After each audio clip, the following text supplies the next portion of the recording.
Shabbat Shalom. This time we get to hear from the great Kahan, Shaul Hawkins. Shabbat Shalom. You may be seated, brothers and sisters. Praise Yahweh for another beautiful Sabbath day. I want to start out by re-emphasizing and showing again the new newsletter here, the 2012 newsletter. And I want to encourage everyone, please, don't leave the sanctuary today without a copy of this newsletter. And don't let too many days, don't even let a day go by if you can help it, without reading this newsletter. It's so awesome and so important here what Pastor has written for us, brothers and sisters, because prophecy shows that the future is not looking so great for this world right now. Now, we see in the news daily how the world is going downhill. All right, downhill daily, but things have not gotten bad enough yet where Yahweh has gotten the world's attention. He's going to get the world's attention, and what's coming next, it will be no doubt that He has the world's attention. And that something is wrong. Yes, everybody thinks things are wrong, mostly because of the economy. And then the violence that's taken place, not to mention the disease epidemics that people are suffering. But they still have not made the connection yet between the hardships that they're facing and the deterioration of life and their own actions. It's always somebody else's fault. And it always calls for, they do take action on this. I don't want to misrepresent them, but it's in the form of complaining and blaming somebody else, and let's go riot and burn someplace down, or on a national scale, let's destroy our enemies. And that's the plan that they have, and they don't even realize what they're bringing on themselves in calling for destruction on a wide scale. But Pastor writes here, nuclear wars are coming very soon. Now, these nuclear wars are going to make Hiroshima and Nagasaki look like school picnics. And if you want to read a little bit about what those people went through with those atomic bombs, those were atomic bombs, very crude and primitive in terms of destruction ability of what we have now and what they perfected, what the most brilliant minds, the best that the schools of higher learning could put together, was for the destruction of mankind. That's where all their great technology, all the best advancements, all the increase in knowledge has mostly gone toward the destruction of one another. Here, and they haven't seen it yet, so they think that the best they can come up with so far is an iPhone or something like that, a computer technology. But that stuff was all designed. That's a minor use of the technology. It was really all put together to destroy their fellow man. And when this destruction comes, it's going to be a doozy. All right, and Yahweh's going to get through to the people, okay? But He says this will catch the majority of the world totally off guard. Their minds are already half put to sleep, if not totally put to sleep, with entertainment and their activities, their extracurricular activities, if you know what I mean, and the foods that they're eating, which is just disgusting when you see and examine the food. But that's not even the worst part of what's coming. There's a lot of chaos in the world today, but nothing like what you will see in the near future. Envision a nuclear bomb exploding over your city, killing millions, and sending out devastating radioactive waves of imminent death and nuclear fallout, causing severe pain and burning, all of which will make death a welcome sight. Try to picture in your mind your skin melting on your body or off your body, and the pain that would come with that.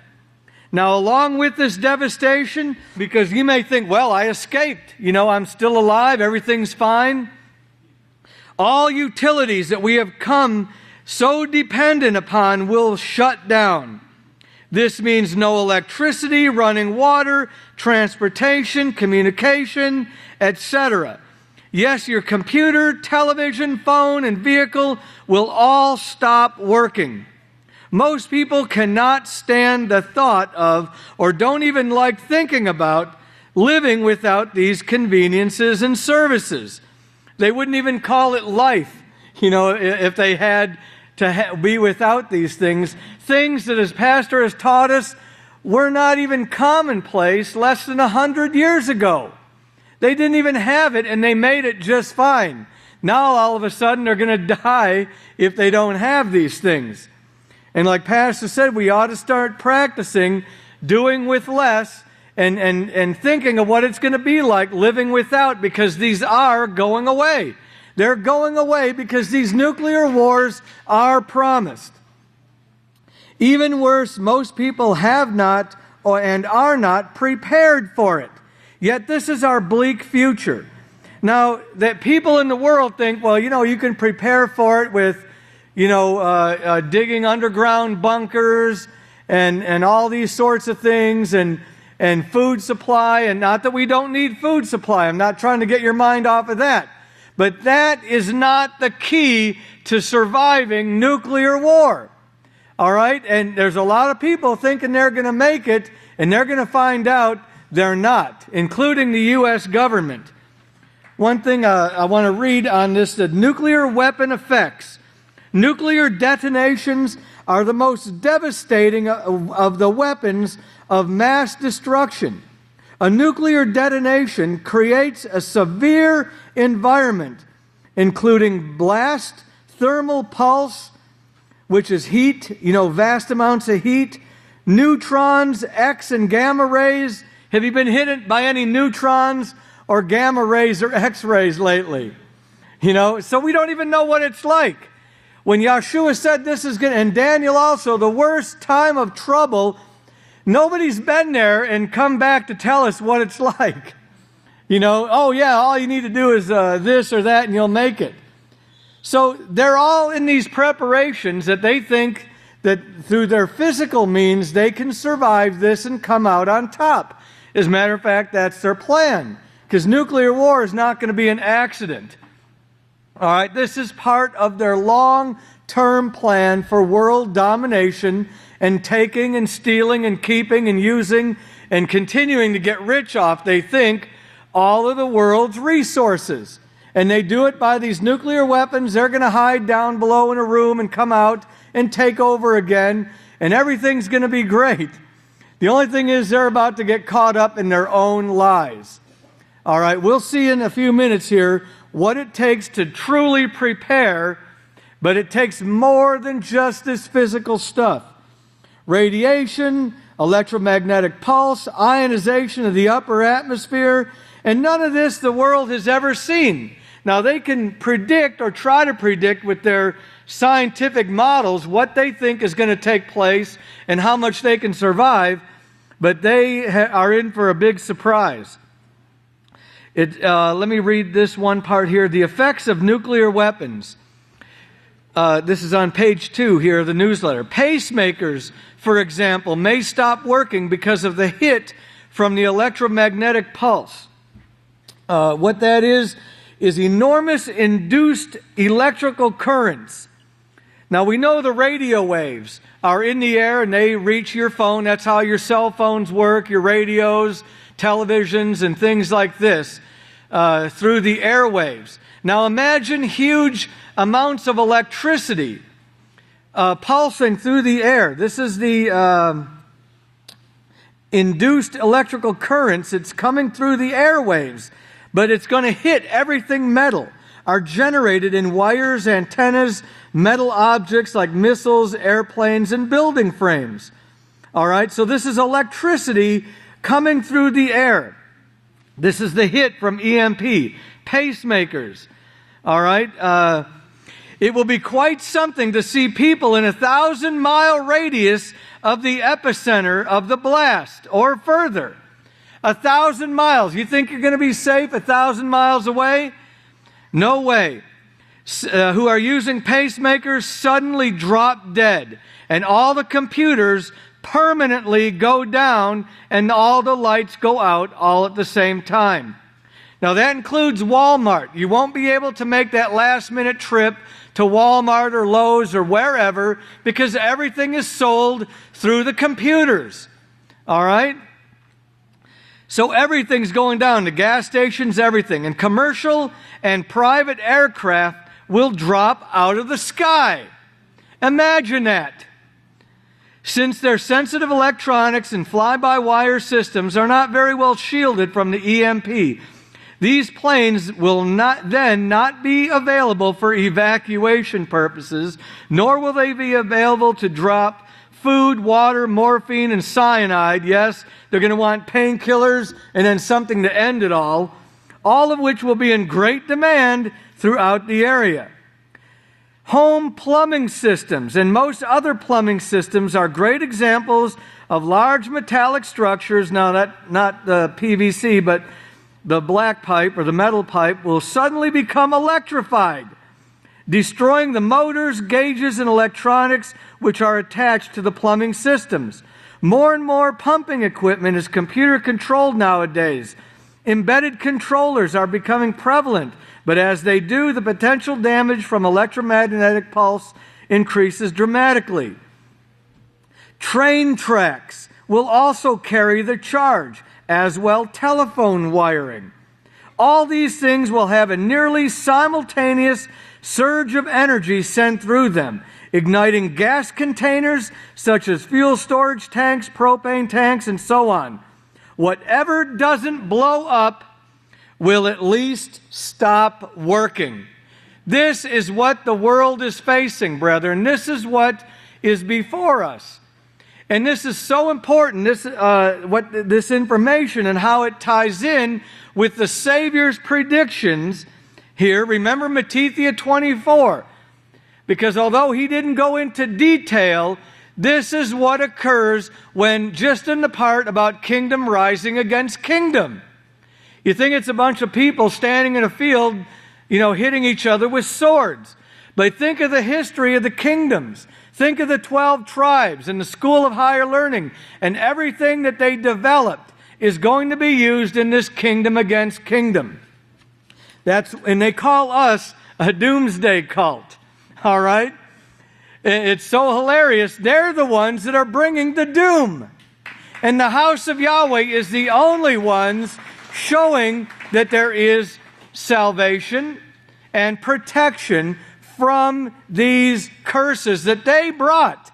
Yet if you draw attention to it in any way, you're the doomsday cult. If you remind them, in other words, of what they're bringing on this earth, you're the bad guy. You're the doomsday cult. But we're the only protection this world is going to have. And that's why it's so important that we remember here, if you'll look over at Zechariah 6, and remember what we brought out on this behold. The command that Yahweh gave to Yeshua to behold the man whose name is the branch. This wasn't just some, thing, well, look at this guy.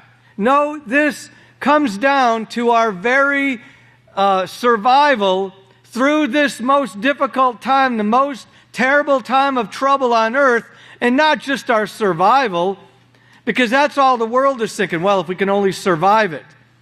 Survival and making sure it never occurs again. Because when these things take place, Yahweh is definitely going to have their attention. Now, Yahweh willing, He has our attention, just like Pastor saw last August over the homestead and extending all the way over to here, where the donkey was intently looking at that olive branch, that choicest branch. And they had each other's complete, undivided attention. And that's what Yahweh's trying to get. That's what He got Yeshua. And Yeshua, trust me, has His full attention. He's being completely obedient to Yahweh here. This is a future prophecy. This prophecy that Zechariah wrote was way before Yeshua was born. So it didn't take place right then. And it didn't take place only in seeing the prophecies, even in Yeshua's time on earth. I'll show you if we get time. I'm already running out of time here. When he started beholding this man whose name is the branch. And what would that man do here? He will branch out from his place and he will build the house of Yahweh. Yes, it had to be done by a man, by a flesh and blood man. Now, Yeshua here is our high priest, all right? And we need a high priest because you can't get to Yahweh, who's the only one who's going to be able to protect you from this blasting of the nuclear wars and then extend your life forever. He's the only one that can do it. He's the only source of life, the only source of power in the universe.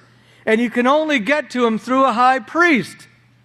But can you just go to the high priest? No, the high priest has set certain things up in these last days for our protection. Because that word behold, remember, it means, I'm jumping ahead in my notes, but it means to watch over, watch closely, to protect, to guide, guard, and direct.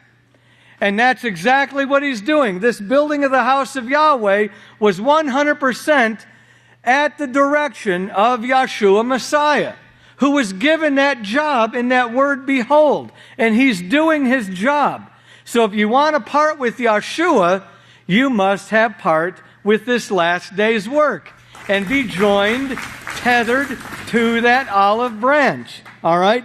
It's simple. It all works out. It's like a mathematical equation here. And you can't leave any part of it out. The Christians are cheaters. They want to cheat at everything. All right? They want to cheat at math, and they're cheating at Yahweh's equation here for eternal life. You can't cut out certain elements. You end up with a big fat zero if you do. You end up with nothing, and that's all they have to offer you is nothing.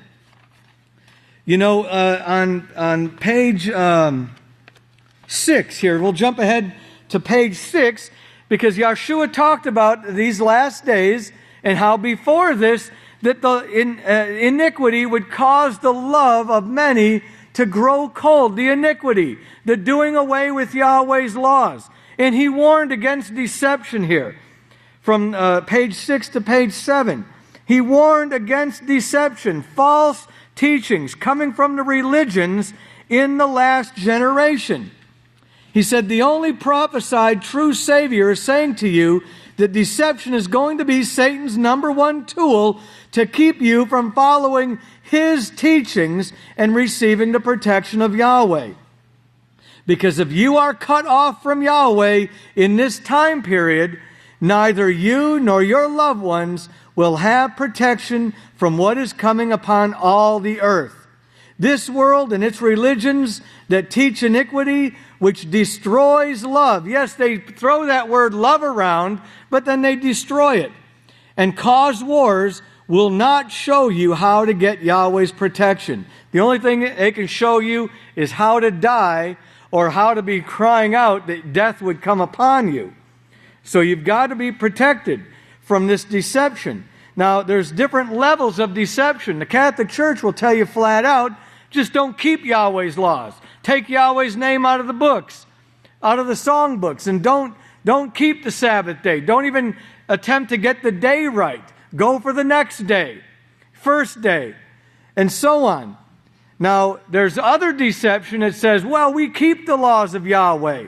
Yeah, we keep the laws of Yahweh. We use the name Yahweh and Yeshua. But, as Shaul wrote in 2 Timothy 3:5, they had a form of holiness, but they denied the authority. Because they teach that after Yeshua was resurrected and ascended to Yahweh's right hand, that he did away with all earthly authority. There's no authority on earth. And they'll teach you that, and they'll even put this in their writings. We get their letters, we get their phone calls.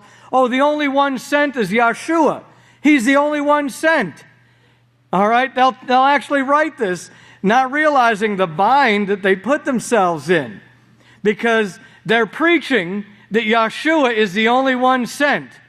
Well, what did Shaul write in Romans 10:15? He says, how can they preach unless they are sent? Oh, but wait a minute, there's no more one sent. It was Yahshua, he's in heaven. So how in the world are they preaching? They're liars by their own definition. They don't have authority to preach because there's no other one sent. Is that what Yahshua said? That he was the only one sent? When he said in Yachanan 6:29, believe into the one sent? No, sir. Turn over to Revelations 22, which I like that commercial where the preacher, and this is what you're going to see more of. You know, the Bible is going to be, they're going to be really cheap to print because it's going to be down to one page. I saw that commercial where the worldly preacher started ripping the pages out of the Bible. Where'd you learn that, son? You know, that was great. But here they reject this, Yahshua's own words, in saying, well, he was the last one sent. There's no other one sent. Well, they call Yahshua a liar. And trying to hide it, though. But I Yahshua, Revelation 22:16, I, Yahshua, have sent my Malach to testify to you these things in the congregation of the house of Yahweh. Now, they want to say, well, that was an angel, you know, but then the angel's the one talking to us. You know, I can hear him. Yeah, listen. Oh, yeah. Yeah, he told me don't listen to you. You know, it's funny, they do away with all authority except their own selves. And you're supposed to listen to them. All right, but they're not sent. There's nobody sent. So how can they preach? You know, they go in a circle chasing their tail there, trying to get you to deny Yahshua's words. But let's look back at Revelation 3. Because Yahweh sent his Malach, his seventh Malach. And in Revelation chapter 3, and remember, these were words given to Yahshua by Yahweh, but they were spoke by Yahshua and delivered to Yachanan for us. All right, Yachanan, and he wrote these while he was in prison on an island, a coal mine. And to the Malach of the congregation of the house of Yahweh in Philadelphia write. Well, do you have to write things to an angel if he was already up there in heaven with them? Why can't you just tell him? Why do you got to write him a letter? All right, so this is a man here. This is a man. I know your works. And I have set before you an open door, verse 8, Revelation 3:8, and no man can shut it, for you have a little strength. Well, the Malachim don't have a little strength. They were made more powerful than man. Remember, man was made lower. So he's describing again that this is a man. A man he sent to speak to the congregations of the house of Yahweh. Who was speaking to the congregation of the house of Yahweh when you came here? And I mean me, you, everybody. Who was speaking? Israel Hawkins. So you're going to come here from another state, come here, Israel Hawkins, and then wake up one day and think that you're sent? Well, you have not denied my name. But I want to show you here now, I would that everybody had their newsletter, but if you will, turn over to Psalms 91, because we do see this protection here. And what Yahshua just said there about not denying my name. Well, let's read all the way through to verse 10 here. Behold, I will give out of those of the assemblage of the accuser who preach themselves to be those who worship Yahweh, and they are not, but they attempt to deceive by falsehood. Remember, they say, oh, we keep the laws. Oh, yeah, we use the name Yahweh. We use the name Yahshua.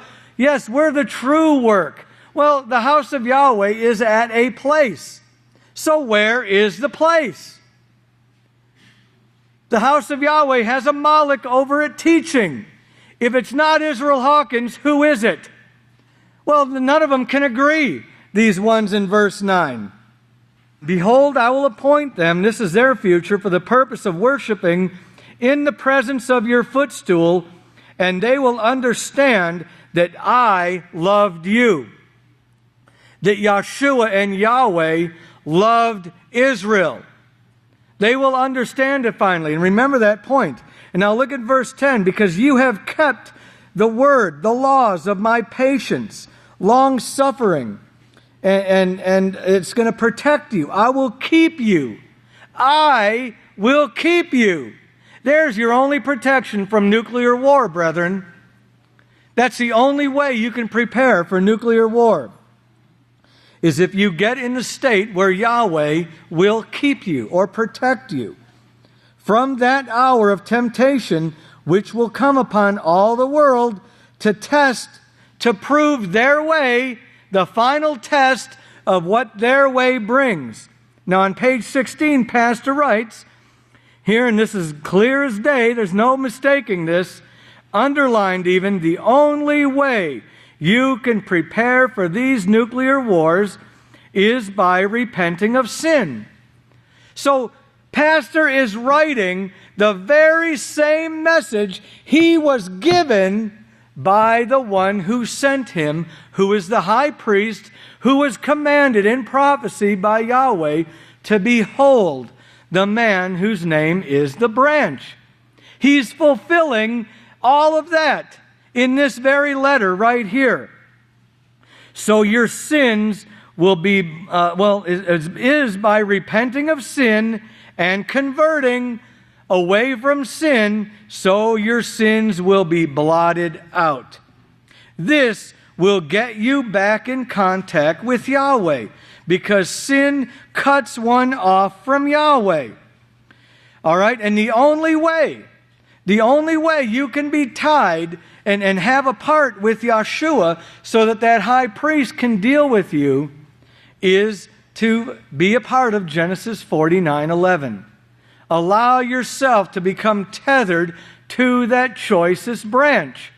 Because they testified both that we, Yeshua and Yahweh, loved Israel and do still love Israel. Now, there's another prophecy written here in Psalms 91. Psalms 91, and this is talking about the worst time of trouble, because even though Yahweh protected His work and brought it forward, never allowing it to be stopped. Remember, they tried with killing Abel.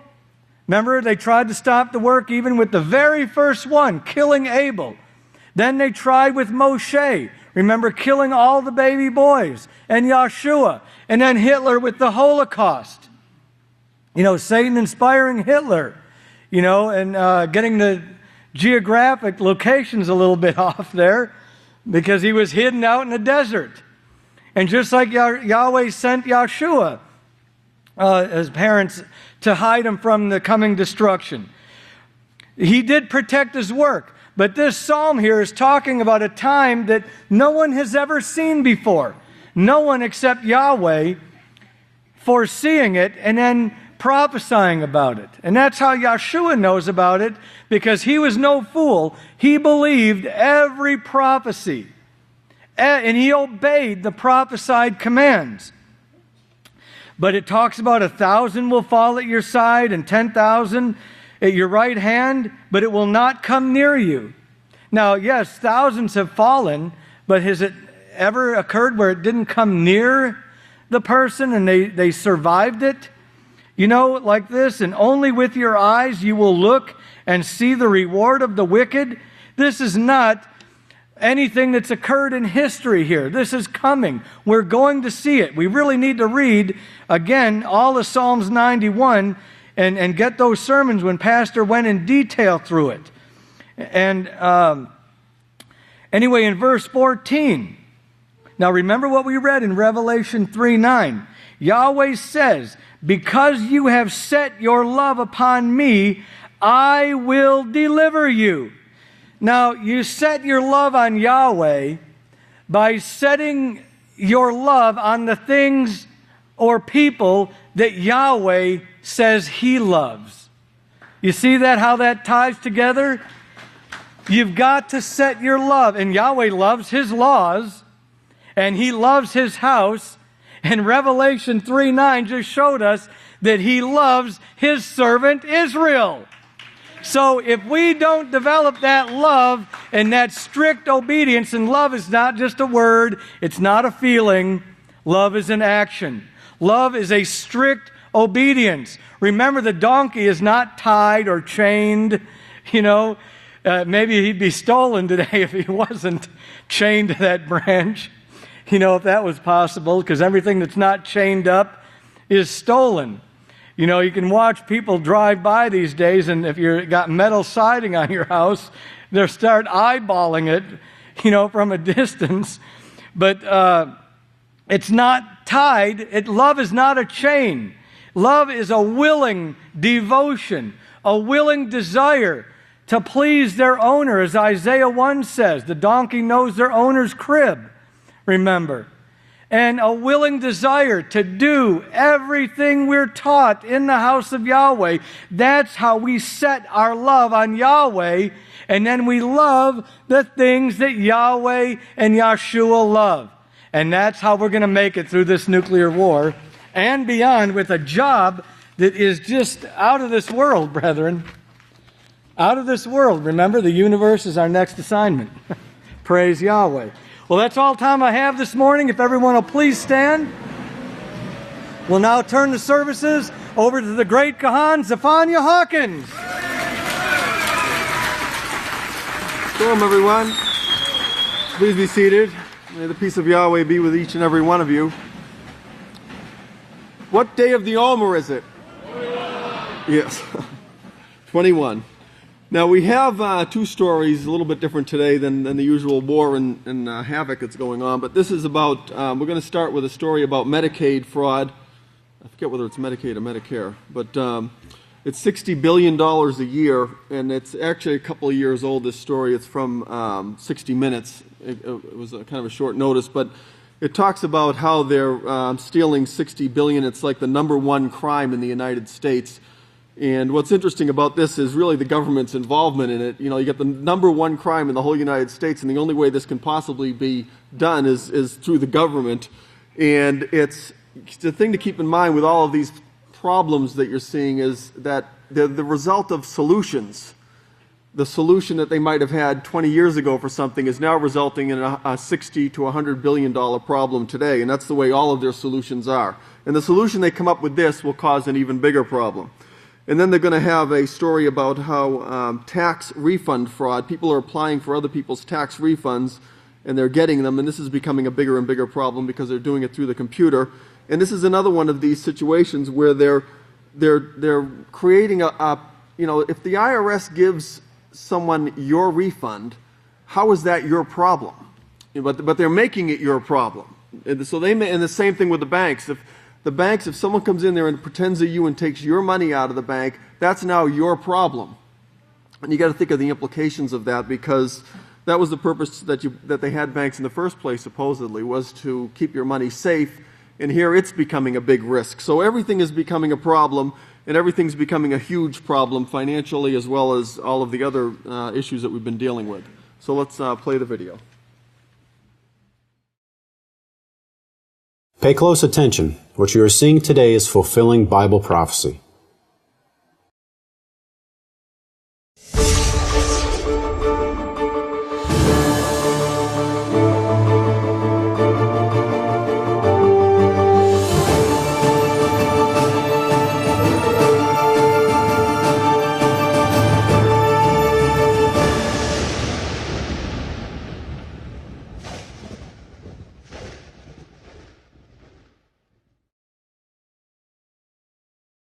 Welcome to YPN News, bringing you news as it relates to Bible prophecy. Well, Jeff, embezzlement, money laundering, fraud, either way you slice it, it's stealing, and that's what our first of two articles has to deal with today. That's right, Katan. In fact, this first article is one that may raise your blood pressure a little bit. It's viewed by some as the most important problem in America today, the healthcare crisis. President Obama says rising healthcare costs are driving huge federal budget deficits that threaten our future, and that there is enough waste and fraud in the system to pay for healthcare reform if it was eliminated altogether. At the heart of both matters is Medicare.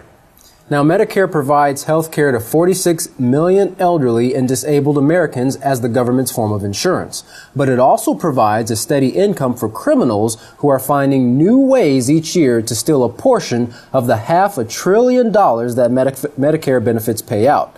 Medicare fraud is estimated at about $60 billion a year and may very well be the most profitable crime in America. As reported by 60 Minutes, an investigation was conducted in South Florida where Medicare fraud has surpassed cocaine as the major criminal enterprise. Those that suffer the most from this crime are the American taxpayers. The report showed numerous tiny clinics and pharmacies in low-rent strip malls with no one ever around. It is from these small facilities that large amounts of Medicare benefits are stolen. Wow. In one incident, a medical supply company billed Medicare almost $2 million in July and $500,000 in August. But no one was ever found at the office and no one ever returned any phone calls. Sometimes the offices do not even have a valid address. One pharmacy billed Medicare $300,000 in charges with an address that turned out to be in the middle of a public warehouse storage area. Wow. Special Agent for the FBI, Brian Waterman, is the senior agent in the Miami office in charge of Medicare fraud. He stated, "There's a healthcare fraud industry where people do nothing but recruit patients, get patient lists, find doctors, look on the internet, and find different scams. There are entire groups and entire organizations that are dedicated to nothing but committing fraud, finding a better way to steal from Medicare." In Miami, Medicare fraud has grown to be a bigger business than the drug business. Nationwide, $60 billion is stolen every year from Medicare.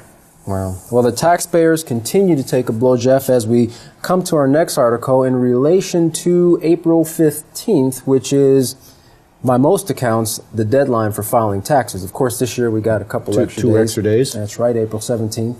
And to most Americans, this is usually the time known as the deadlines to file their income tax returns. But for a growing number of people, it's become a time when they realize they've been stolen from. The victims of tax fraud may not even be alive to realize this is taking place.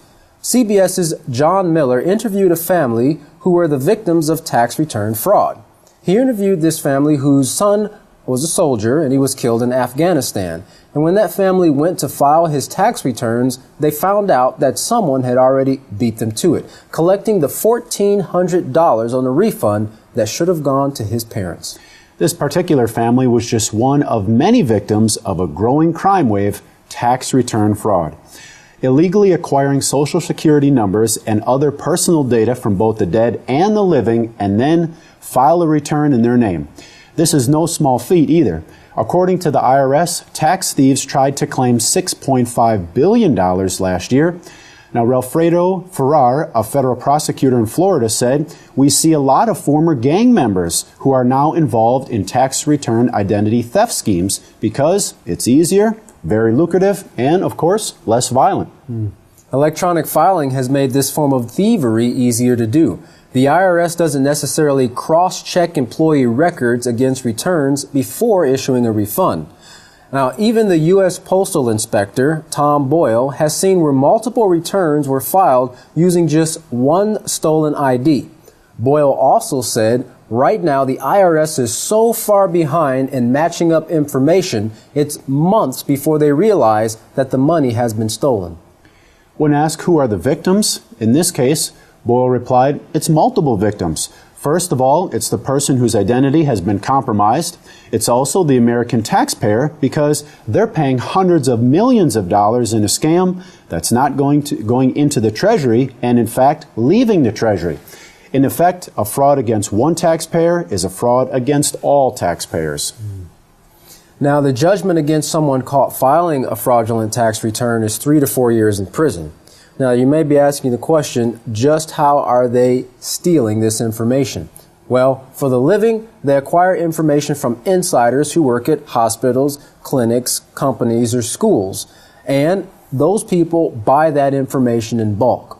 As for the dead, perpetrators scour the internet and obituaries for recently deceased persons and match birth dates with Social Security numbers. Even in the mainland United States, crooks are filing fraudulent tax returns for people in Puerto Rico who are American citizens, but they pay their taxes to the Commonwealth of Puerto Rico, making it harder to detect when tax fraud has been committed. Catan's $6.5 billion in tax fraud, $60 billion in Medicare fraud, all that money, all that waste, no real solutions. In fact, Medicare was created as a solution to a problem back in 1965, but now it's a problem that faces America today. Well, I believe if they get back to the basic scriptures and following the laws written in there, both these problems could be eliminated. But to find out more answers and the real solutions, stay tuned as Yisrayl Hawkins explains these scriptures as they relate to Bible prophecies. For YPN News, I'm Catan Alexander. And I'm Jeffrey Heimerman. Thanks for watching.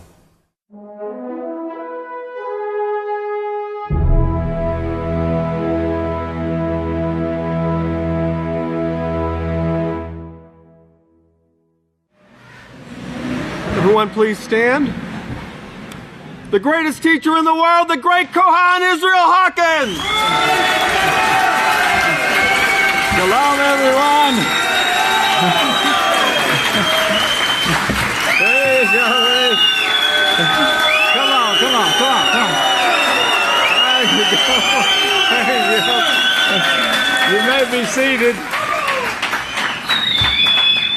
May the peace of Yahweh be with each and every one of you.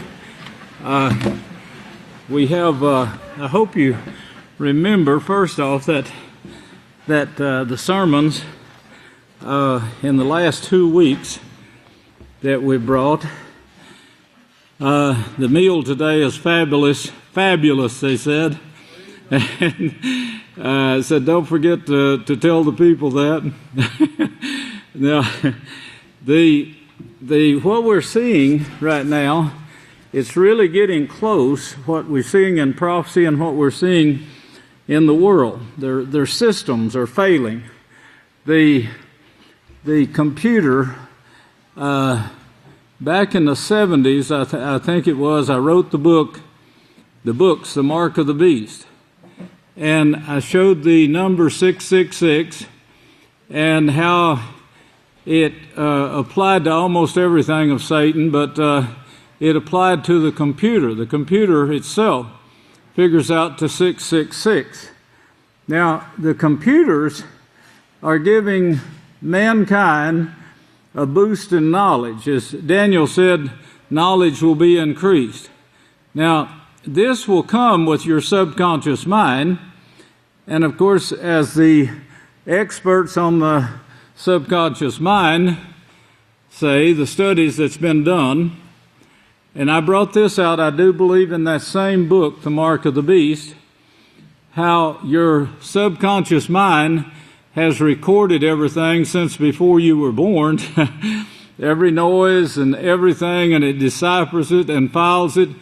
And if you were given the use of that subconscious mind right now, you wouldn't be capable of handling the power that goes with it. And that is the problem that we're seeing in the world today. We're seeing through the computers recording devices that can be almost instantly drawn up, not like the subconscious mind. The subconscious mind, you don't have to push buttons. It's all there at once. And it's like your conscious mind, the only thing, it never forgets. And it's got it all. And it can't be overfilled. You can't wear it out. You don't have to buy more memory. It's already there. There's no way you can fill it. Praise Yahweh. Well, that's the way Yahweh created mankind. But Daniel said in the last days now, knowledge would be increased. At a time when mankind is probably least capable of controlling this vast amount of knowledge in any time in history.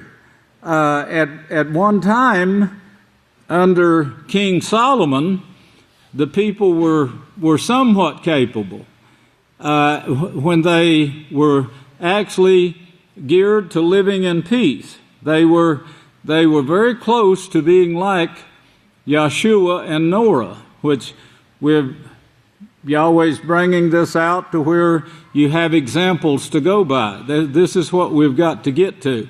Believe it or not, that takes a Sabbath, and keeping the Sabbath properly, as we're going to go into now in detail, and hopefully I can get this covered by Pentecost or through Pentecost. We're going to have 2 days at Pentecost, 2 Sabbaths, so that will help.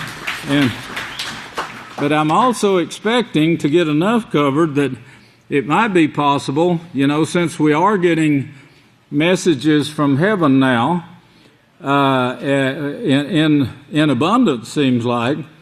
And they told me my picture, they saw it on when they was looking up the news the other day in Israel, they saw my picture again looking down on Israel. And now this is on the internet. They got this, they can see it themselves. And they said it's very plain and no doubting. And the picture that Yahweh chose to put on the internet for them to see was the picture when I went to the UN. If you remember that, the time of the peace conference at the UN, and he chose that picture to go over Israel this time. Well, anyway, now in the if you'll turn over to Mark 10, you'll see that the Savior, now that we're facing this time period, we're in this time period. We've been in it ever since Nimrod, the Nimrod system, and that's the reason they wouldn't accept Samuel.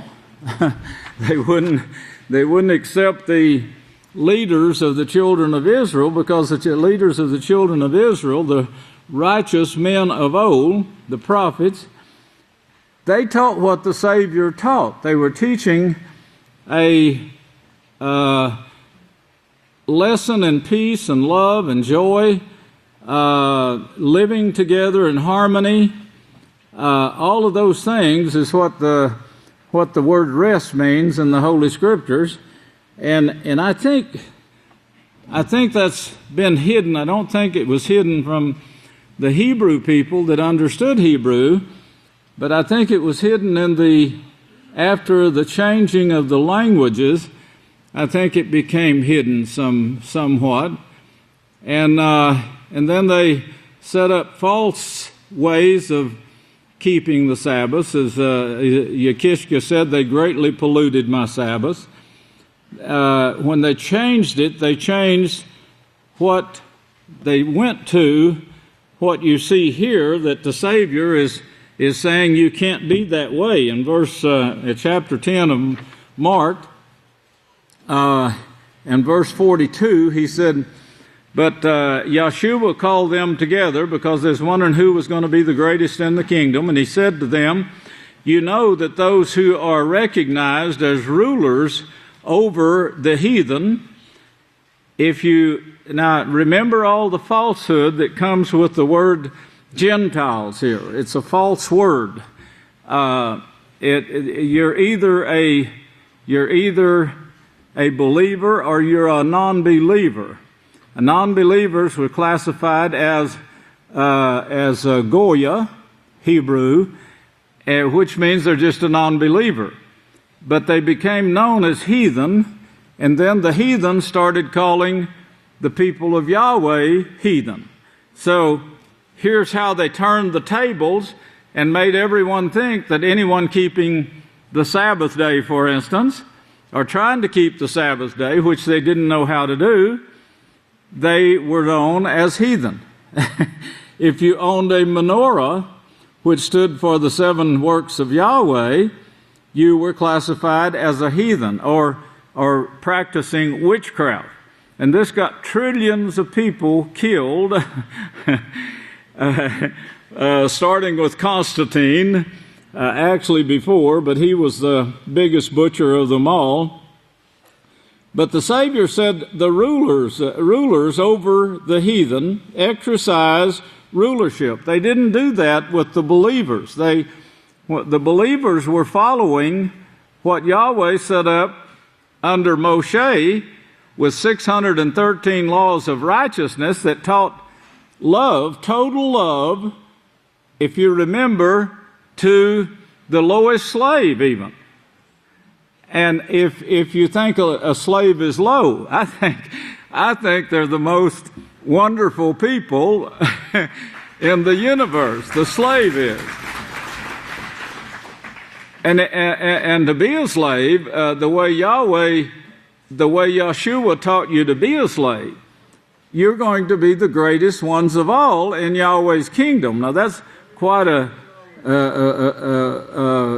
controversy from what the world teaches today. The greatest ones are the ones who pull the strings, who make the decisions and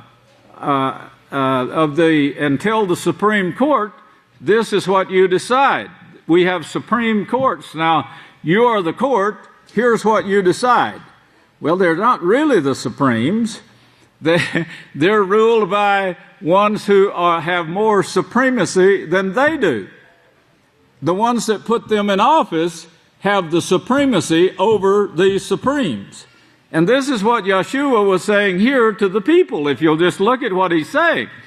And he says they exercise rulership over them. But he says in verse 43, but this must not be so among you. For whoever is the greatest, whoever is supreme among you, he's going to be the slaves of everyone. Now that's us. That's the kind of life that Yeshua set the example. Well, of course, they rejected him. They wanted someone who could come in and kill all their enemies. Their enemies were those who had oil here, gold there, diamonds here, a gold mine over here. That was their enemies, and they had to control their enemies. Let's see. We left off, if you remember, the signs from heaven. That was in Luke 30, Luke 21. You might start turning there, and we'll rehearse just a bit of that. Luke 21:24 was the times that Yeshua gave us here. 21:24, where he says, "But they will fall by the edge of the sword." That is, they're going to be. He said, the wars are going to take place. There's no doubt of this in any way. And then he talks about the times here. He says they will fall by the edge of the sword and will be led captive into all nations. Then Jerusalem will be trampled down by the Gentiles or heathen, non-believers, until the times. And this is the times of the heathen is fulfilled because Yahweh is allowing them to have their way. Now we ended in Daniel and let's go there, and because Daniel gives us some very important things here that we've got to get an understanding of. We just talked about the deception, and of course the biggest deception is thinking you can rule by force, because the people that you're forcing, they're going to build up resistance, of course, and then they're going to start revolutions. That's what's taken place. That's what took place in Israel. That's what drove the people out. They went to scattering out to all the land, throughout all the lands. And to keep from being ruled, they actually fled the countries. Well, here now in Daniel, he shows the great time, the tribulation. So in verse 1 there, we know what time period. He sets that right there in that particular spot. And in verse 10, verse 10, yes, he said, many will be purified in this time of trouble. You see that? Many will be purified. Well, that means that the message is going out to those people in this greatest time of trouble ever that is shown in verse 1. And it's going out by what Daniel saw was 2 men in a future day of preaching, in a future time of teaching. it was going out by two. He looked and saw two others. That's in verse 5. Two others. So he looked and saw this, and from that last work right there, which is shown in other scriptures to be the last work, verse 10, many will be purified, made white.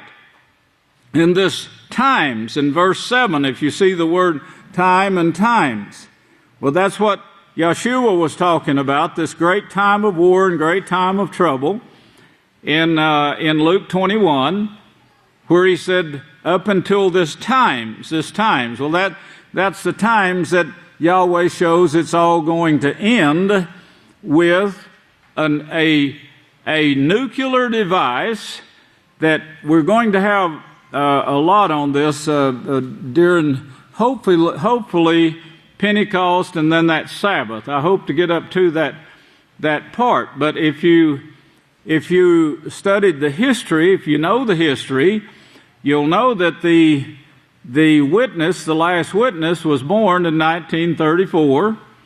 You know that Hitler received power in 1934. You'll know that the patent of the nuclear bomb, the patent for the nuclear bomb, nuclear fusion, atomic energy, it's called several things, but the patent for this was given in 1934. Now, all those things took place in 1934. Not only was the witness born, but the device that's supposed to burn and bring to an end the time of the heathen, the time of the unbelievers, killing 4/5 of the earth's population. It all started in 1934, the year I was born. Now, there's too many coincidences here for this to be a coincidence. Here Yahweh is on the one hand seeing two people, two men, here in Daniel, speaking of times of trouble, verse 1, that there's never will be again, and Yeshua mentioned the same thing, and he sees this. Then, lo and behold, their birth dates coincide with the time of trouble that we're in right now and the time that we're facing, which is all-out nuclear war that we're fixing to go into. Now, as the great Sophia Owens Hawkins brought out just now in the news articles, they have no solutions. They have no solutions to this. Now, they are putting Supreme Courts together to make decisions, that is, to carry out decisions they have made already. But they won't solve the problems, which with each of their decisions brings forth more problems, like their computers. Well, now they got computer hackers that are using this to steal billions of dollars. They have government programs that they've put out to take care of people, supposedly, that they're using computers to take those same billions away from the people. This costs the government, costs the taxpayers billions of dollars, but it goes right back into the pockets of someone. That's where it's going.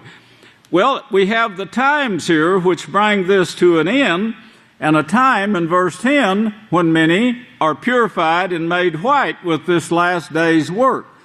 You see a conclusion of that now in Revelations, the 7th chapter. Revelation 7 of this Daniel's prophecy here. I have a news article here that sums this up pretty greatly, and I want you to turn back to Revelation 6. Keep what we said in mind here that you just saw in Daniel 12. And if you turn over to Revelation 6 and verse 6, Revelation 6:6, and this you should be able to remember. Just remember leave off 1/6 of the 666. And you see, hurt not the oil. In this article, it says Obama, tough new sanctions against Iran won't hurt oil supplies. It won't hurt oil supplies. I don't know if you can see that word hurt. I got it circled for you there.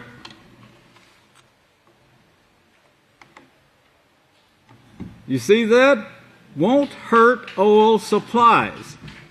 Now, why would this be given like this, the news? It says the White House said Friday that the United States would implement tough new sanctions aimed at squeezing Iran's oil exports after President Barack Obama determined there is enough crude on world markets to take the step without harming U.S. allies. U.S. allies. So the allies that we're speaking of here, we see that there's allies that must be dealt with or is dealing with this problem along with the United States. Well, their problem, of course, their problem is the increase in knowledge, the great increase in knowledge in this time period.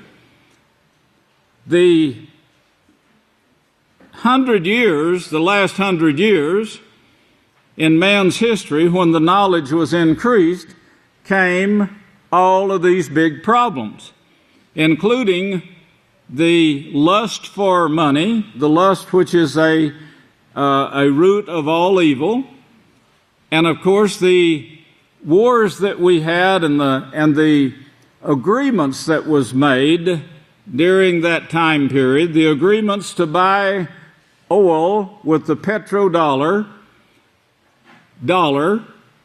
not pound or shekel, but dollar. Yes, there was agreements made. Well, why would anyone assign those agreements? Well, that was putting money in their pockets. You can take a nation and say a dictator of a nation, as they want to call it, or a king of a nation. Now, here's a king that's having maybe a little bit of financial problems. Solomon did, and he was pretty wise, but he had great financial problems. In fact, he was pretty much in debt when he died. But you have kings all over the world like this, and someone says, if you'll sign this contract, we can pump oil, we'll give you this much out of it. Now, this much percentage adds up to millions, maybe even $1 billion for you. And this would only be a drop in the bucket compared to what we the contractor, is getting. Lord. So, here the king signs over all of this wealth that belongs to the people, should belong to the people of that nation. They own the land. They possess the land while they're alive. So, they can take one person and by that person, get them to sign contracts. This is the way they did the Indian tribes, by the way. They said they would get them drunk first, get the chief drunk, or the ones that had the rulership over the rest of the tribes. And they would buy that person and get everything they had. Well, this is the way they have done the kings of the earth. Well, of course, with that problem, with that deal they made, comes bigger problems. Well, we're facing the biggest problem now because we're facing tiny nations that says, I can get more out of my oil. I'm not going to sell it for dollars anymore. I'm going to sell it for pounds or shekels or gold or silver. And I can double or triple or even more than that our money from our wealth. Well, you've signed this contract with a really rich organization, and not just one, but a combination of nations. And that's what this article is about. And Barack Obama determined first, he had to determine to get permission to do what he's doing. He's not playing this on his own. I keep repeating, and I want you to remember this, Joe Biden, during the election, Joe Biden said Barack Obama has got to make some tough decisions. Now, he knew what these decisions was, or he wouldn't have known that he had to make tough decisions. Well, these are some of the decisions that he's taken the blame for, but the blame is not him. The blame is not on the Supreme Court judge. The Supreme Court judge has been told in no uncertain terms, you can stay in office as long as you go this direction. And if you don't go this direction, we also have the power to remove you. So you're supreme, but your supremacy is under our supremacy. And that's what Yeshua was pointing out to us when he was telling his disciples, this way of life does not work. It won't work. It won't be allowed in the kingdom of perfection. The kingdom of Yahweh is a kingdom of complete perfection that brings love, joy, peace, justice to all people. Now get this, Obama's move allows the U.S. to go forward with sanctions, his move, saying, yes, it's okay now, we got it covered. This is not going to hurt the oil. You got that? So now he can go forward, it says. Obama's move allows the U.S. to go forward with sanctions on foreign banks. So here we got the banks tied up now. Where did he get that permission? Obama is not the supreme ruler.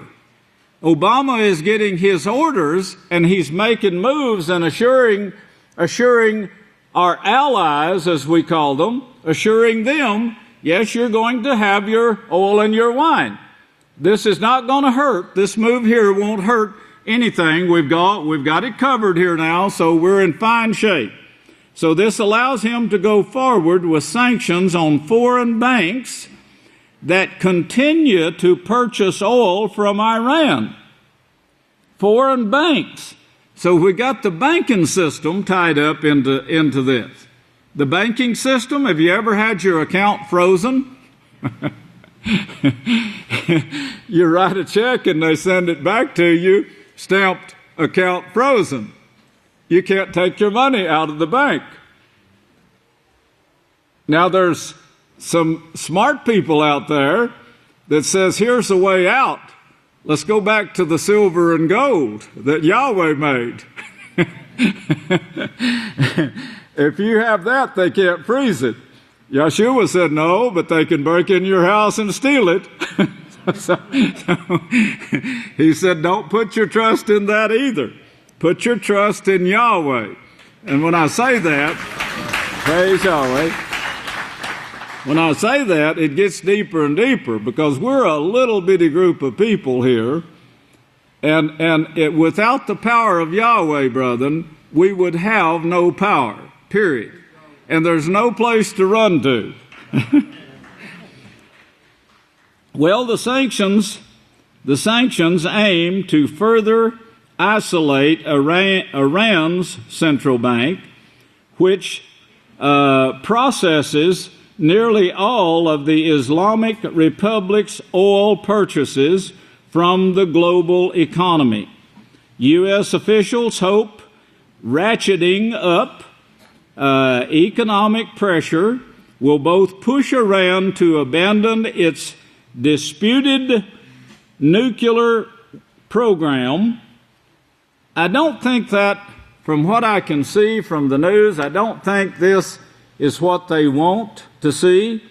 I think they want Iran to make a stupid move that will give them authority to fulfill the next part of Revelation 6.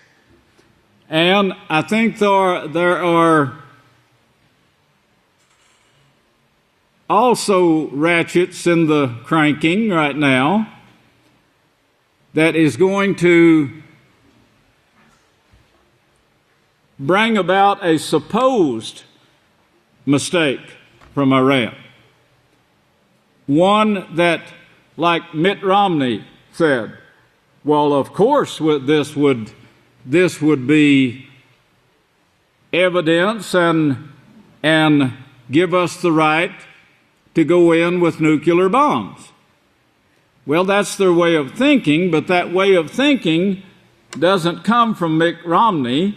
It comes from the schools of higher learning that educates the presidents and chooses the ones that they want to put in office at the time from those schools of higher learning, which go all the way back, and their supremacy, of course, and the supremacy of the banks goes all the way back to the Vatican, as is also shown in Revelations. Now, if you get in the picture here, and then you hear the news that Benedict said we need to resurrect the Roman Empire. Well, if you remember now, Yahweh prophesied that it would be broken up. This Roman Empire would be broken up. That saved a lot of things, and it opened the doors for the message of the kingdom to come out. All of these things work together. And by bit and bit, you can see through history how each little thing opened a door here and there to where what we're reading here, the book of Yahweh, could actually come down to us today, because the Roman Empire had it closed off. The book burnings, if you remember the history of the book burnings, the Crusades, they were trying to wipe out all of this. But they didn't succeed, and one thing after another that Yahweh saw to it took place, and because of that we had freedom to print Bibles, manuscripts, so forth. And today we have the freedom to print the book of Yahweh once again. But now they're saying that by ratcheting up these economic pressures, we'll both push Iran to abandon its disputed nuclear program and convince Israel to give up sanction time to take hold before pursuing a military strike against Iran's nuclear faculties. The U.S. and allies now, we don't hear much about these meetings that they're having and the decisions they're making, but some of the decisions we find out later was made 10 to 20 years before today and are just now being carried out. So this is a long time in the making by these U.S. and the allies, and bringing about the plans of the supremacies of the world. The U.S. and allies believes that Iran is pursuing a nuclear bomb. Iran denies it. Under a sweeping defense bill Obama signed at the end of December, he had until Friday to determine if there was enough oil supply on the world market. Did you get that? Now, this is a defense bill that Obama signed. Well, who put this thing together? And who says you have this much time to determine this? Well, that's what we just read. He says, well, it's under control now. We have the oil. It won't hurt the oil. It will not hurt the oil. And that's the very words that was given to us in prophecy. Hurt not the oil and the wine. And here they're saying he had till December to decide whether or not we could bring this about. Well, when was this plan made? Joe Biden knew about it before the election. How many more knew about it? And how many years in advance did they know this? We're talking about the supremes of the earth that is making the decisions to run the earth. They got problems, you know. Caesar is full, his house is full of problems.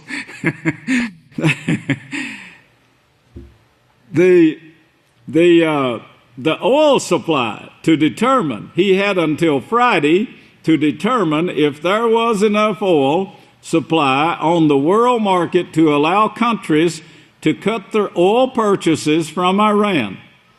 The decision was announced in a statement Friday. The president said he based his determination on global economic conditions, the level of spare oil capacity, and increased production of some countries, among other factors. He said he would keep monitoring the global market closely to ensure it can handle a reduction of oil purchases from Iran. Hurt not the oil. The very prophecy, the very words. The law requires the president to determine, now this is a law that was handed him. The law requires the president to determine every 6 months whether petroleum prices are low enough and petroleum production ample enough to supply the sanctions. The New York Times said, it also allows the president to waive sanctions if they threaten national security or if gas prices increase.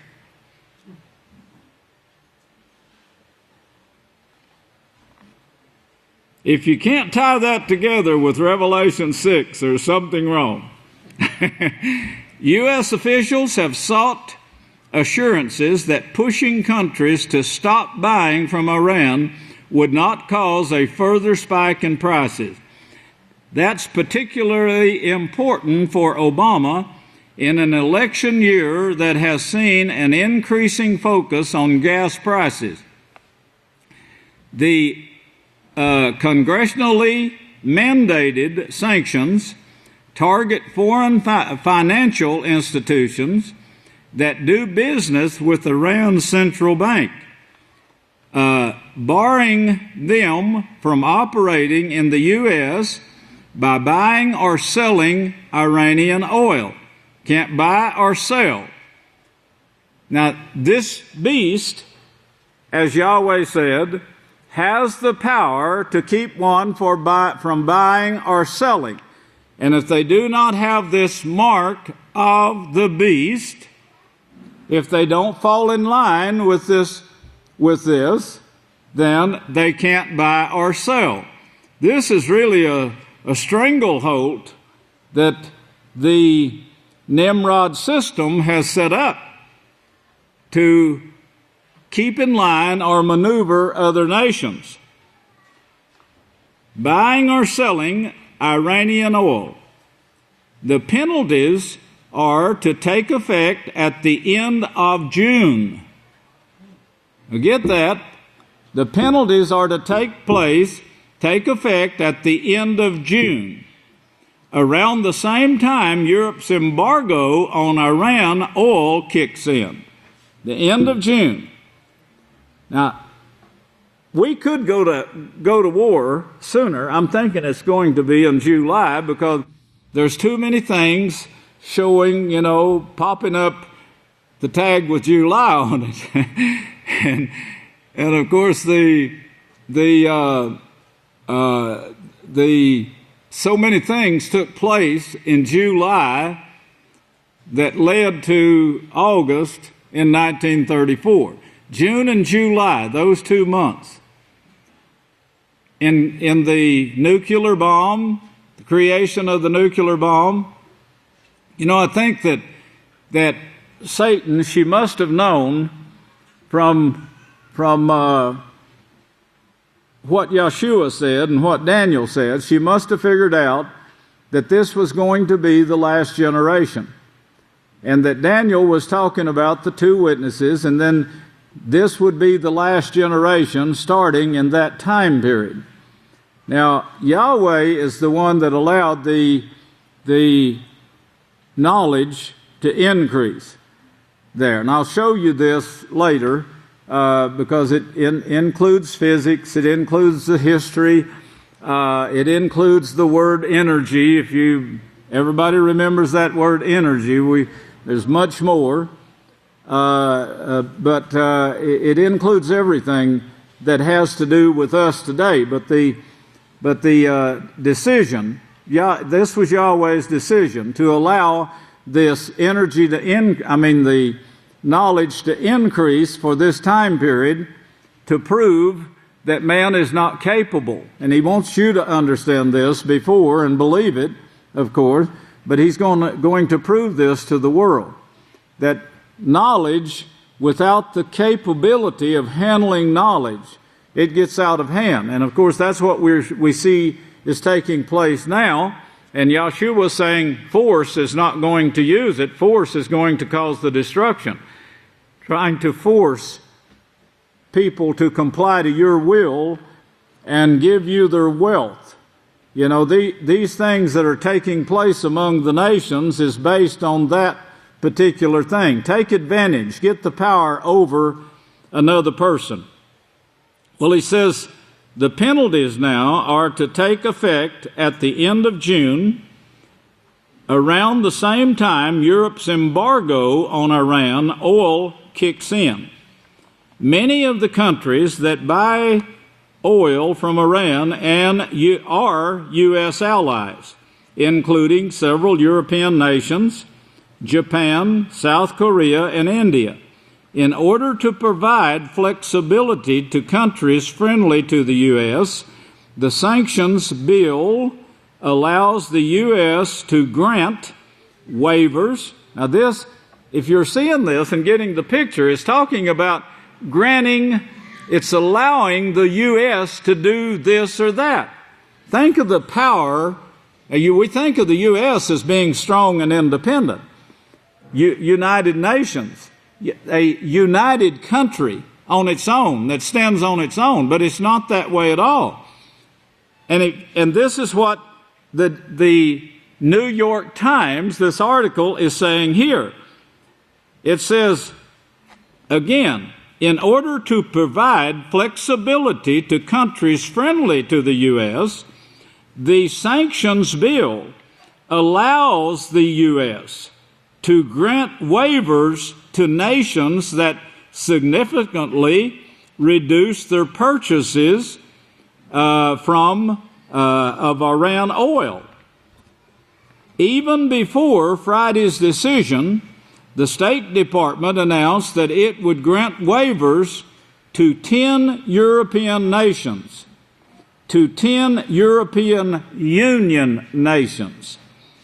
If you remember that word, those very words are used in Revelations, talking about 10 nations that will stand in power for a certain length of time. Japan it names, let me read it the whole thing again. Even before Friday's decision, the State Department announced that it would grant waivers to 10 European Union countries and Japan because of steps they have already taken to cut back on Iranian oil. And an EU oil embargo approved in January is set to take effect in July. So we got June and July here covered, where we can take advantage of certain things to force what we want, but hurt not the oil. Don't hurt the oil and the lifestyle. Do not hurt the oil and do not hurt the lifestyle. Now, remember now in Daniel 12, and remember, let's go to, look at verse 10 in Daniel 12 again. Daniel 12 and verse 10. Now, at the time that many are purified and made white, that is, they are being trained in righteousness, many will be purified and made white. Doesn't give a number, but we know that this number is going to add up from Revelations to somewhere about 2 billion. You're only the start of it. And I don't believe that they will all be included in the power that you're going to receive, because they will not have proved that they believe without seeing. Yahweh chose a special group, and this is it. This house today, praise Yahweh, that had time to prove that it believes without seeing. Now, the signs are coming now, but we proved this before the signs started coming. And we even said we didn't want any miracles. And I said it, and I think everyone agreed to it. But now the signs have started coming. And we know now that they're being put in other nations besides the U.S. and besides over the House of Yahweh. But Yahweh is definitely talking openly now to His house through the clouds that He promised in Luke. He promised this to His house and said this is the way it's going to be and this is when it's going to start. But from our work now, we're going to see about 2 billion people converted to Yahweh. But notice here also, he said, many will be purified and made white and tried, just as you were tried. Just as you were tried and you believed and you stuck with it and you did not look back. But the wicked, notice the wicked now, will do wickedly. And none of the wicked will understand.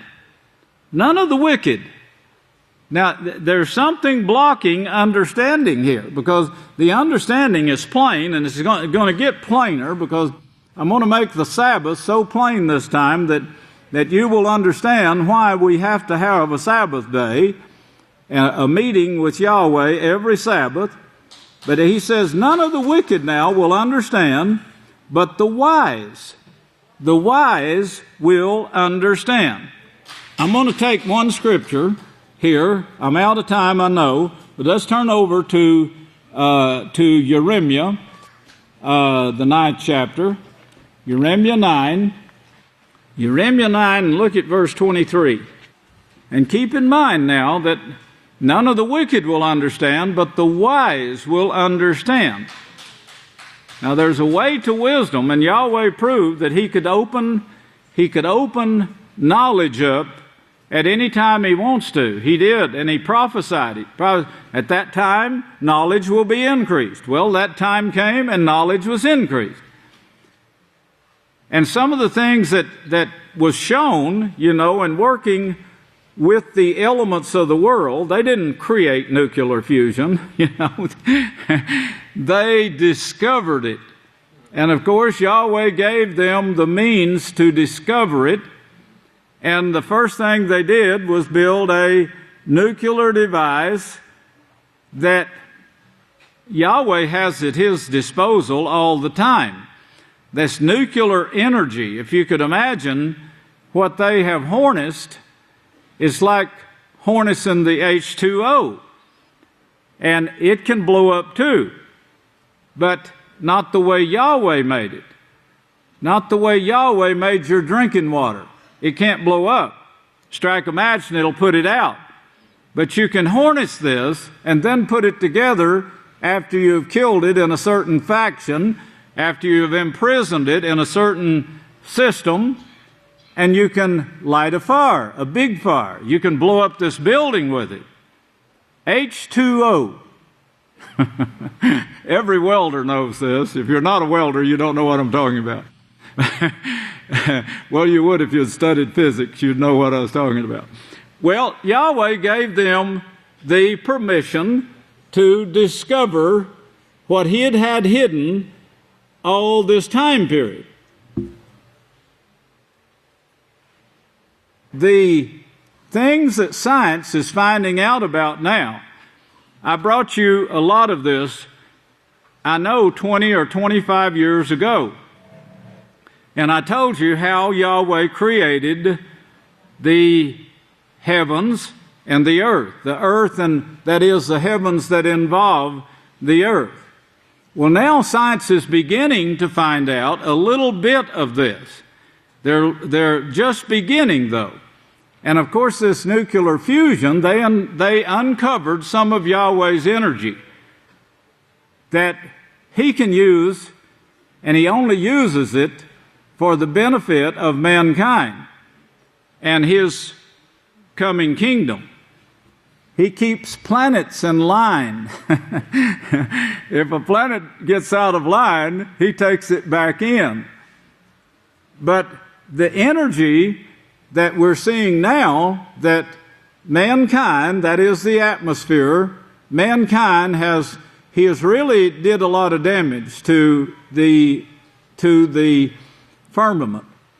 And the firmament now is, instead of controlling this energy, instead of it being under control and acting as a clock would act, and giving you the time, it can't do its job properly. And this is why we're seeing the upheavals that Yeshua spoke of for this time period now. Yeshua said, you're going to see this in this time period. The same time period that brings forth this nuclear bomb that is going to darken the sun. And you're going to see the sun darken too. You're going to see that. But understand what's causing it. And understand that we can't be a part of that world, that system. We're going to have knowledge unlimited, wisdom unlimited, power unlimited. But we're going to have to prove, and it starts with keeping the Sabbath. That knowledge actually starts, and it develops you to where if you come to the completion that we're going to see in the next few weeks, by Pentecost, we will have this covered. And I think that you're going to see some power issued at that time too, to people in the house. I do believe that this coming Pentecost, it develops, it's upon your development, of course, and mine, but the knowledge is going to be given. I'm going to show it to you week after week now until Pentecost, and hopefully I can have it covered by then. But notice here he says, this is what Yahweh says, let not the wise glory in his wisdom, let not the mighty glory in his power. That is man's power that Yahweh has given him. Let not the rich glory in his riches. But let those who glory in this, that he understands and knows me, Yahweh.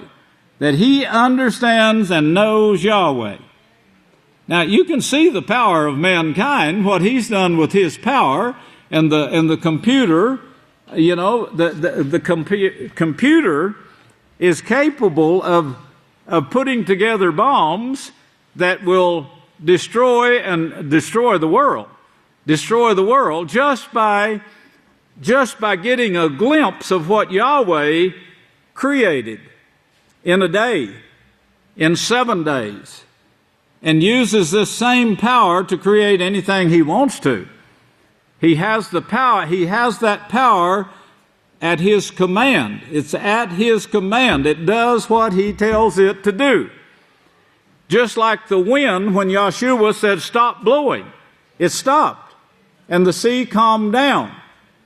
Like the fish in the bottom of the sea that he sent to get a coin in his mouth and brought it back and put it on a hook of the disciple so he could pay his taxes. That's the kind of power that you're going to have with this what they call nuclear fusion. It's a great amount of energy that's at work right now controlling, we see the rain. And we say, oh, it's raining. Oh, yeah, big deal. Well, what caused the rain? And you start looking into it and inquiring, and you can see the energy of Yahweh at work here. That He created and has all of this under control, but tells mankind, you've got to guard this now. If you don't, it's going to blow up in your face. Well, not only did they not guard it, they used it to kill and butcher and take to fulfill their lust. What if you own the whole world, Yeshua said to them? Even if you own the whole world, you're going to die, dummy. Are you so stupid that you don't know that your end is coming if you don't turn to Yahweh completely and start overcoming and start being able to govern your own body, govern your thoughts? I hear people say, oh, I feel so bad. I feel so bad, man. I lost this, I lost that. You haven't lost anything. You've gained. Every step you've taken, you've gained if you'll just get it in your head what you're going through. Everything Yahweh puts you through, it's for a reason. To get you ready for power that you can't even see at this time. You can only see how the world is using it out here, and you can see the destruction that it's causing because they've screwed up our firmament, causing earthquakes. What caused that earthquake? They say it's the land rubbing together. What caused it? What caused the tsunami that sent waves, water, 500 miles an hour? You're going to have the power to calm that down one day. If you'll stop dwelling on what you lost, you didn't lose anything. You have gained. That's what you should have done. You should have gained in knowledge and understanding. Well, Yeshua says it starts with keeping this Sabbath the way I keep it. And you'll see that more vividly because there's a lot to keeping the Sabbath that I haven't revealed yet. But let those who glory in this. Now this is your glory. Glory in it. Gossip about it. Change your life from gossiping and running yourself down and tearing everybody else down around you. Change that to the glory that Yahweh wants you to have here and is saying, here's the way to do it. Praise Yahweh. But let those who glorify in this, that He understands and knows me. He understands and knows Yahweh. I tell you, when I think about Yahweh and I see the works that He did, I don't think of the power, but I think of the reason that this being did this, because of the love that He has for other beings and wanting to help them to straighten out their lives. And then Yeshua said, He sent His prophets, they murdered them. Then He sent more and they murdered them. Then He sent His own Son and they rejected Him and murdered Him. And Yahweh is still not content that you dummy, you should perish. No. His love hasn't changed at all. And He's still got the door open to you. But the love that being has is just so enormous, you know. And then Yeshua displayed that love, and so did Noah. And we see this, and Yeshua is saying, start keeping the Sabbath. That's what Yahweh said. That's what the prophet said too. And then we'll start seeing this great power. We got it right at the end of our fingertips right now. It's just a matter of Yahweh saying He now has authority to control it because His mind is right. Praise Yahweh. He says, that I am Yahweh, understands and knows me, that I am Yahweh, he who exercises loving kindness. You see that? He who exercises loving kindness. Sometimes it's harsh. Sometimes it's harsh when you see Yahweh exercising loving kindness, because he issues chastisement in exercising this loving kindness. I've seen him take people out of the house with his loving kindness to keep certain people from hurting or harming others in his house and in his work. Judgment and righteousness in the earth, for in this I delight, says Yahweh. And this is what it's all leading to. Your calling, you're not here because you're so pretty that you just can't keep your mind off of the mirror.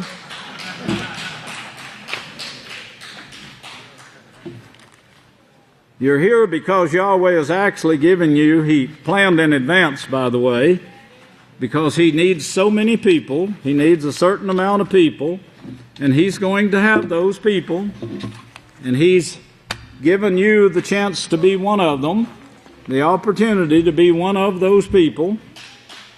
Start counting your blessings. In June, I think you're going to see a lot of things start taking place. Maybe before then. In fact, some of the greatest things are going to take place between now and June, I believe. And then July, I believe, is going to be the straw that breaks the camel's back in August. Now, we could be that close. We could be. I'm not saying we will, but we could be that close right now. May Yahweh bless you, and I'll turn the services back to the next leader. I love you!